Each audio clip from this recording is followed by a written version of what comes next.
Saudara Komisi Pemberantasan Korupsi melibatkan Pusat Pelaporan dan Analisis Transaksi Keuangan atau PPATK mengusut pungli di rumah tahanan KPK. Hal ini disampaikan Jubir Penindakan dan Kelembagaan KPK Ali Fikri yang menyebut pelibatan PPATK dilakukan karena ada dugaan transaksi perbankan dalam dugaan pungli. Dugaan pungli 4 miliar rupiah di rutan KPK sebelumnya diungkap Dewan Pengawas KPK.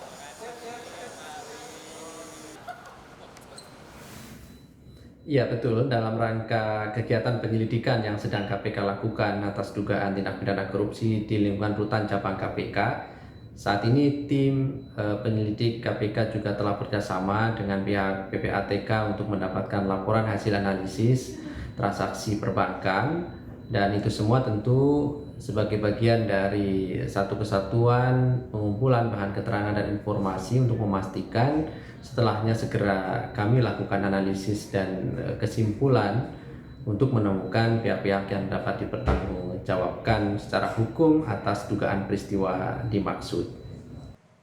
Indonesia Corruption Watch atau ICW mendesak KPK membongkar tuntas praktik pungli di rutan KPK, termasuk menelusuri kemungkinan adanya penyelenggara negara yang terlibat. Peneliti ICW Kurnia Ramadana menyesalkan ada pungli di rutan yang menunjukkan rendahnya integritas KPK. Dibongkar tuntas, menelusuri pihak-pihak mana saja yang dapat dijatuhi sanksi etik oleh Dewan Pengawas.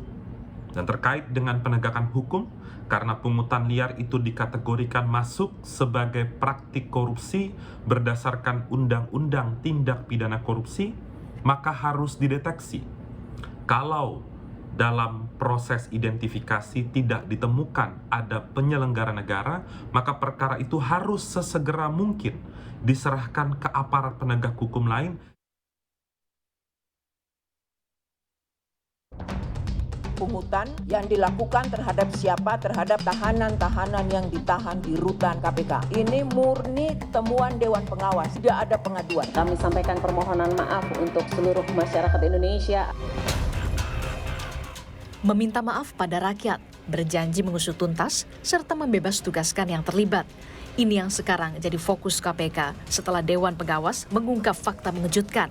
Ada pungli 4 miliar rupiah di rutan KPK. Tim khusus pun dibentuk untuk mengusut kasus ini. Lalu bagaimana praktik pungli di dalam rutan bisa terjadi? Wakil Ketua KPK Nurul Gufron mengungkap, praktik semacam ini bisa terjadi agar para tahanan bisa mendapatkan fasilitas istimewa di rutan KPK seperti akses komunikasi dan juga uang. Rutan itu adalah tempat yang terbatas.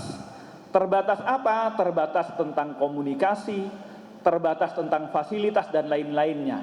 Untuk mendapatkan fasilitas-fasilitas itu, sebagaimana Anda sampaikan tadi, ada duit masuk. Nah, yang mestinya tidak boleh bawa duit, tapi untuk memasukkan duit itu butuh duit. Atau tidak boleh berkomunikasi, untuk kemudian butuh komunikasi, alat komunikasi masuk itu butuh duit. Nah, di sekitar itulah pungutan-pungutan liar itu terjadi. Sementara peneliti Pusat Kajian Anti Korupsi UGM Zainur Rohman menyebut kewenangan penindakan hukum soal pungli di dalam rutan bisa diserahkan ke polisi atau ke kejaksaan, bukan ditangani KPK. KPK hanya berwenang menangani penyelenggara negara, penegak hukum, atau korupsi yang nilai kerugian keuangan negaranya di atas 1 miliar. Sedangkan untuk pungli di dalam rutan KPK yang kemungkinan dilakukan oleh pegawai level menengah dan bawah, itu bukan kategori penyelenggara negara. Menjunjung tinggi objektivitas, alangkah baiknya KPK selesaikan penyelidikan, berkasnya serahkan kepada aparat penegak hukum lain, silakan pilih antara kepolisian dan kejaksaan. Diketahui sebelumnya, Rutan Merah Putih KPK diresmikan 2017 yang lalu oleh pimpinan KPK kala itu Agus Raharjo. 4 tahun berselang, Dewan Pengawas KPK menyebut ada pungli mencapai 4 miliar rupiah hanya dalam waktu 4 bulan, mulai bulan Desember 2021 hingga Maret 2022. Tentu kasus ini mencoreng KPK yang selama ini menjadi benteng penanganan kasus korupsi. Tim Liputan, Kompas TV.